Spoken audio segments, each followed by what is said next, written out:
ডিমৌত বৃদ্ধা শাহুৱেকৰ আত্মহত্যা বোৱাৰীৰ নিৰ্যাতনৰ অভিযোগ ডিমৌ থানাৰ অন্তৰ্গত কলিয়াপানী দীঘলী বামত সংঘটিত হৈছে চাঞ্চল্যকৰ ঘটনা সমগ্ৰ অঞ্চলটোতে এতিয়া তীব্ৰ প্ৰতিক্ৰিয়াৰ সৃষ্টি হৈছে এই ঘটনা কেন্দ্ৰ কৰি স্থানীয় বাসিন্দাসকলে জানিবলৈ দিয়া মতে ১৭ ঊৰ্ধৰ এগৰাকী বৃদ্ধাই নিজৰ কোঠাতে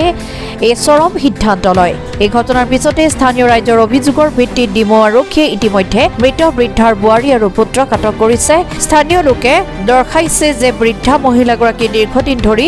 বোৱাৰীৰ অকথ্য নিৰ্যাতন বলি হৈ আহিছিল আৰু এই অভিযোগক কেন্দ্ৰ কৰি ৰাইজৰ মাজত ব্যাপক ক্ষোভৰ সৃষ্টি হৈছে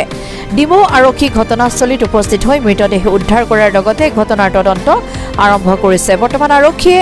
আটকাধীন বোৱাৰী আৰু পুত্ৰক সোধপোছ অব্যাহত ৰখাৰ লগতে উদ্ধাৰ মৃতদেহটো মৰণোত্তৰ পৰীক্ষাৰ বাবে প্ৰেৰণ কৰিছে ঘটনাটোৰ পিছত অঞ্চলটোৰ পৰিৱেশ উত্তপ্ত হৈ পৰিছে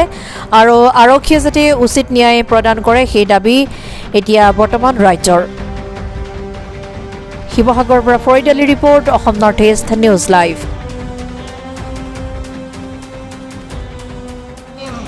পুত্ৰ ভৱেন চেতিয়া আৰু বিপুমণি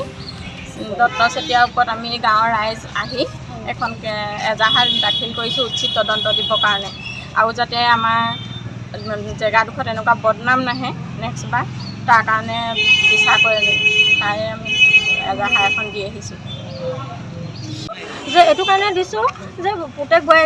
পুতেকতকৈ মানে বোৱাৰীকে বেছি মানে অত্যাচাৰ কৰিছিলে শাহুৱেকক সদায় কান্দিয়ে মানে কয় আৰু এইটোলৈ নাযাবি সেইটোলৈ নাযাবি আমুক নকৰিবি মোক আৰু সেইদিনাখন কালি আমাৰ ঘৰলৈ আহি পেলাইও কৈছে শাহুৱেকে চাহ না বোলে বাইদেউ এতিয়া বোলে মোক কৈছে কি বোলে প্ৰতিটো মাহতে বোলে ৩,০০০ টকা দিবি তেতিয়াহে মোৰ লগত থাকিবলৈ পাবি আৰু ATM কাৰ্ডটো মোক লাগিব বুলি কৈছে তেওঁ মানে পেঞ্চন পায় মানুহজনে পুলিচ কৰিছিলে তেওঁ মানে এতিয়া ঢুকালে তাৰপিছত তেওঁ মানে পেঞ্চন পাইছিলে সেইটো কাৰণে তেনেকুৱা কৈছে আৰু তেওঁ মানে সদায় বেলেগে কৰি খালে আৰু তাৰপিছত বগাইগাঁৱলৈ গৈছিলে বগাইগাঁৱৰ পৰাও মাতি আনিলে যে হেৰি কি কয় ইয়াত এতিয়া হাউচিং লোন দিব লাগে মা আপোনাৰ বোলে নামত বোলে হেৰি কি কয় মাটিৰ কাগজখন আছে সেইটোত আপুনি চহী মাৰিলেহে যে মই বোলে লোনটো পাম বুলি ক'লে মাকক মাতি আনিলে মাকক টিকেটো কৰি দিলে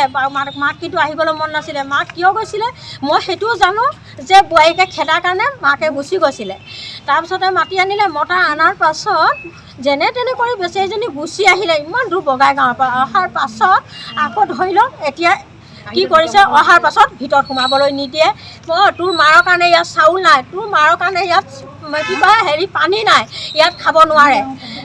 তেতিয়া হোটেলত খুৱাই মেলি পুতেকে আমাৰ ঘৰত গোটেই ৰাতিটো আমাৰ ঘৰত কান্দি কান্দি তেওঁ থাকিলে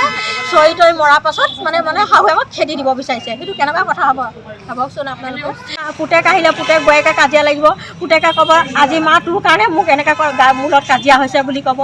তো পুতেকেতো কমচে কম মাকক নিজৰ ঘৈণীয়েককতো বুজাব পাৰে না সেইটোও বুজাব নোৱাৰে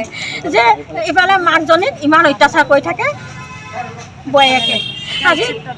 আজি সেইটো কাৰণে এনেকুৱা উপায় ল'ব লগা হ'ল আমি কৈছিলোঁ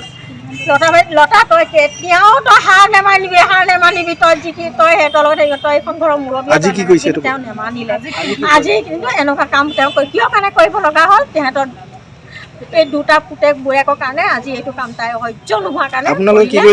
আমি এতিয়া সেইকাৰণে তাক তদন্ত শাস্তি দিব লাগিব